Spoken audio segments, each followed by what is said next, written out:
নতুন একটা ভিডিওতে তোমাদের সবাইকে স্বাগত। আশা করি সবাই খুব ভালো আছো, আমরাও ভালো আছি। আজকে আমাদের কলকাতায় যাওয়ার কথা ছিল, টিকিট ক্যান্সেল করা হয়েছে কারণ আমার একদম যেতে ইচ্ছা করছে না।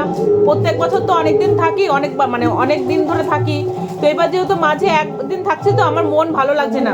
আমার বরকে বললাম টিকিটটা ক্যান্সেল করে আজকে আবার তৎকালীন কাটো, মানে কালকে যাব।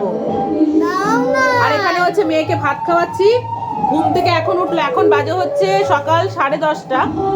আমি উঠে ঘর টরগুলো সব গোছালাম, জামা কাপড় এখন কাচাকুচো করবো, একটু বাজারেও বেরোতে হবে কারণ আজকে সন্ধ্যে আরো দিতে একটু বাতাসা ছেটাবো আর ঠাকুরের জন্য মিষ্টি নিয়ে আসবো। মেয়ে একটু পরে শ্বশুরবাড়ি চলে যাবে, ও কালকে পরিবেশন করে ভীষণ মজা পেয়েছে, তা আজকেও করবে। বলছে মা আমি আজকেও করেন, ঠিক আছে বাড়িতে যা, একটু খেলাধুলো করে চলে আসবি, এসে তাও পরিবেশন করবি। আমি জানি না আমার কথা তোমরা কতটা শুনতে পাচ্ছ, কারণ ওখানে কীর্তন হচ্ছে বাইরে।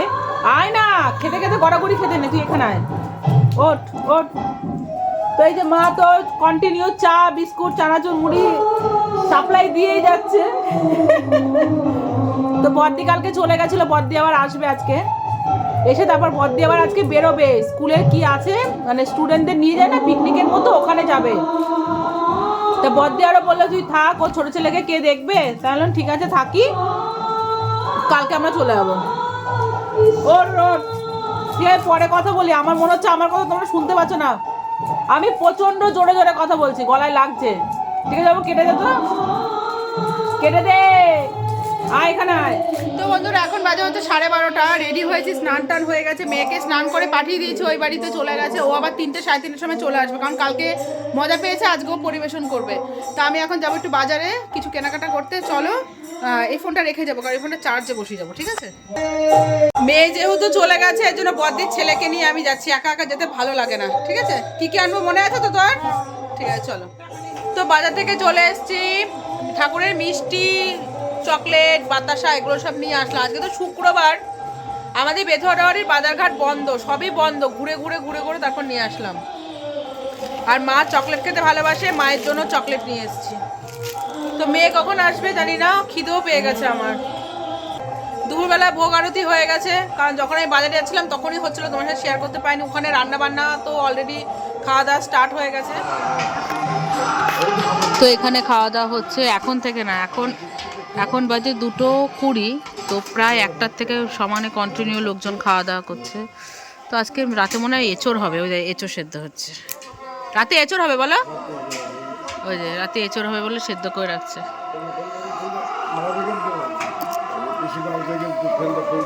তো এই যে এখনো লোকজন আসছে। তো দুপুরের খাওয়া দাওয়া হয়ে গেছে, আর এখানে মেয়েও চলে এসছে ওই বাড়ি থেকে। কি দিয়ে ভাত খেলি? ভাত খাসনি বেতে? কি দেখেছিস? কুমড়ো ফুলের পকোড়া আর কি দেখলাম যা ভুলে গেছে। আর আমরা আলু সেদ্ধ, আলু চিপস, আর আমরা ওপরে খেয়েছি ঠাকুরকে, মটরশুঁটি কি একটা, আচ্ছা ডাল ভেজ ডাল। আর হচ্ছে আমাদের ঠাকুরের যে লাগছে ভোগ দিয়েছে সেখানে খেয়েছি আমরা ওপরে, আজকে আর ওখানে খাইনি। এখানে রান্না হয়েছিল শাক, আলু উচ্ছের তরকারি, তারপর হচ্ছে বাঁধাকপি তরকারি, আর একটা পাঁচ তরকারি, আলু ফুলকপি রসা, ডাল, চাটনি, পায়েস, মিষ্টি। তাই না বাবা, তুই তো খেলি না। তো মেয়ে এখন যাবে বলছে পরিবেশন করতে, যাবি? যা তাহলে সক্সটা খুলে যা, সক্সটা পুরো কাদা কাদা হয়ে যাবে, সক্স খুলে যা যা। আর সাদা প্যান্টের মধ্যে যেন ভরে না, ঠিক আছে। আর আমার মা এখন ব্যায়াম করছে, পায়ের ব্যায়াম করছে। উফ নে চল আমি তোকে দিয়ে আসি। তো এই যে এসেই শুরু করে দিয়েছে। আর ওখানে মাসিকে আজকে বলেছি বেগুন পোড়া করতে রাতে, এঁচড় হচ্ছে, আমি বলছি বেগুন পোড়া করবে, তো ঠিক আছে।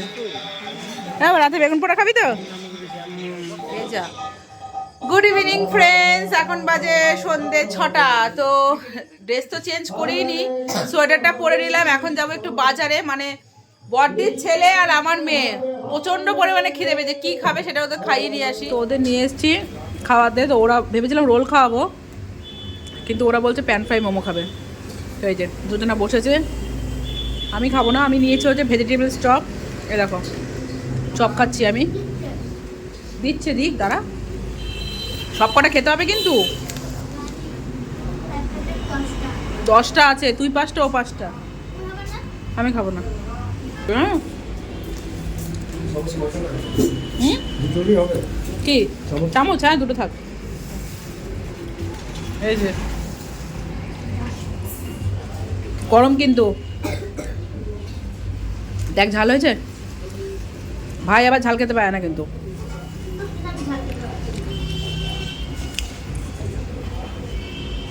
ভালো রিও, খাও।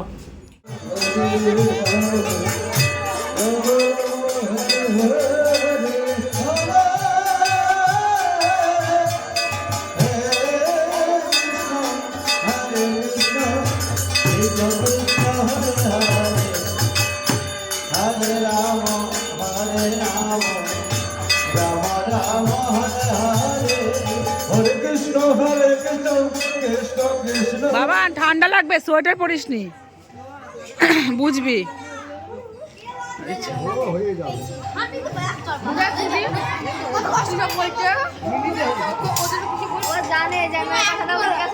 ও মাসি পুড়িয়েছ? ঠিক আছে, তাই বলেছি রাতে বেগুন পোড়া খাবো, এর জন্য বেগুন পুড়িয়েছে।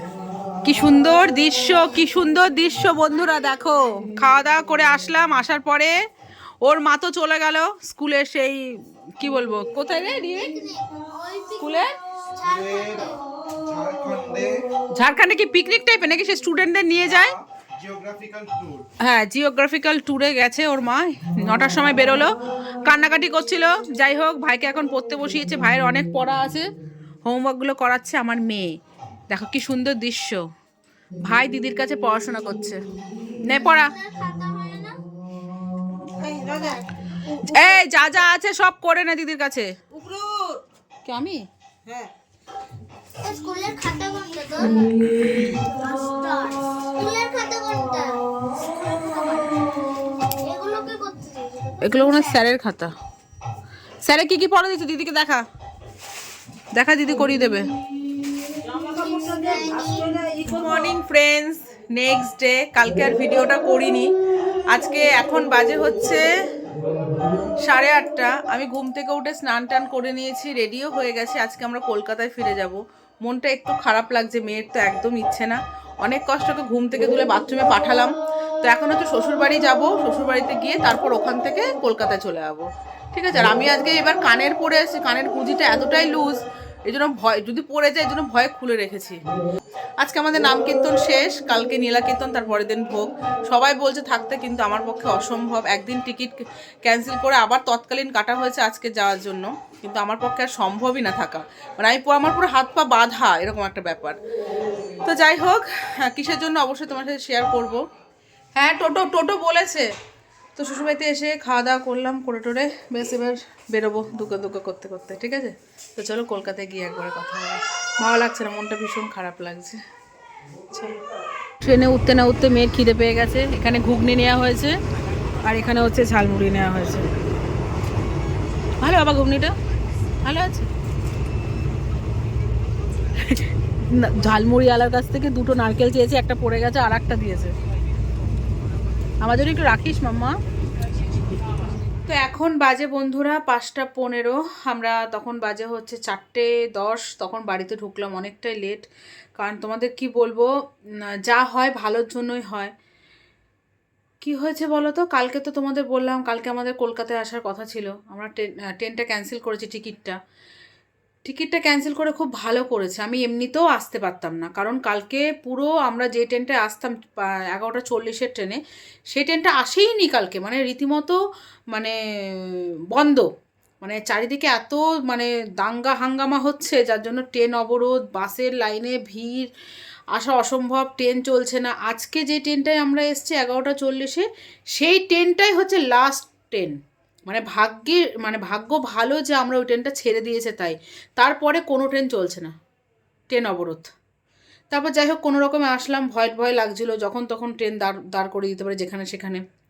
যাক আসলাম দমদমে এসে, দমদম থেকে নাগেরবাজার অটো লাইনে দাঁড়িয়েছি বন্ধুরা। তোমাদের কি বলবো, প্রায় 40 থেকে 45 মিনিট দাঁড়িয়ে আছি মেয়ে নিয়ে, এরকম হাতে ব্যাগ, মেয়ের পিঠে ব্যাগ, আমার হাতে ব্যাগ। হট করে দেখছি অটোর লাইন পড়ে গেছে, কিন্তু অটো যাবে না।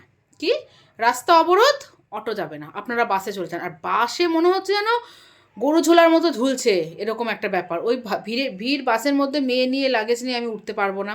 তাহলে রিক্সা করে আসি নাগেরবাজার পর্যন্ত, একটা রিক্সা যাচ্ছে না, যে কটা রিক্সা যাচ্ছে সে কটার মধ্যে পুরো লোকজন ভর্তি। কী করে আসবো? তারপর মেয়ে বললাম বাবু হাঁটা লাগা, এই জ্যাম রাস্তার মধ্যে মেয়ে নিয়ে ব্যাগ নিয়ে হাঁটতে পারে? মেয়ে বলছে মা ভালো লাগে, কিচ্ছু করার নেই বাবু, কিচ্ছু করার নেই। পুরো মাঝ রাস্তা পর্যন্ত আমি এসছি মেয়ে নিয়ে এরকম ব্যাগ নিয়ে হেঁটে হেঁটে। তারপর হয়তো ভগবানই জোগাড় করে দিয়েছে, একটা রিক্সাওয়ালাকে বললাম যে যাবেন, উনি 50 টাকা চাইলো। পাশে একটা অটোওয়ালা বলছে আপনি নাগেরবাজার যাবেন? আমি বলছি হ্যাঁ উঠুন। সে হাফ রাস্তা নাগেরবাজার পর্যন্ত আসলাম, তারপর আমার হাজব্যান্ড নাগেরবাজারে দাঁড়িয়ে ছিল, তারপর ওর সাথে আসলাম। মানে কি একটা মানে ভীষণ ভীষণ বাজে পরিস্থিতি, ভীষণ বাজে পরিস্থিতি। কোনোদিন মেয়ে নিয়ে আসার সময় আমি এরকম মানে পরিস্থিতি হয়নি। এমনিতেই মনটা খারাপ, বাড়িতে একটা ভালো অনুষ্ঠান ছেড়ে আসলাম, তারপরেও যদি এরকম দুর্দশা কপালে থাকে তাহলে কি করে কি হয় বলো। তো এসে খাওয়া দাওয়া করলাম, হাজব্যান্ড বিরিয়ানি এনেছিল, বিরিয়ানি খেলাম, খাওয়া দাওয়া করে জামা কাপড় কিছু কাচাকুচো করে দিলাম, মেলে দিলাম, ঠাকুরের বাসন টাসনগুলো মাজলাম। মেয়ের 5টা থেকে পড়া ছিল, মেয়েকে পড়তে দিয়ে দিল হাজব্যান্ড। আর আমি এখন একটু বসলাম, এখন একটু ভিডিও এডিট করব। ঠিক আছে, কাল থেকে ভিডিও শুরু করেছি। যাই হোক, অনেক দুঃখ কষ্ট বাধা বিঘ্ন নিয়ে কলকাতায় মেয়ে নিয়ে ফিরলাম ভালো ভালোই মতো। চলো বন্ধুরা, টাটা বাই বাই, দেখা হচ্ছে সুন্দর একটা ব্লগের সাথে, কেমন? টাটা বাই, ভালো থেকো সবাই, টাটা।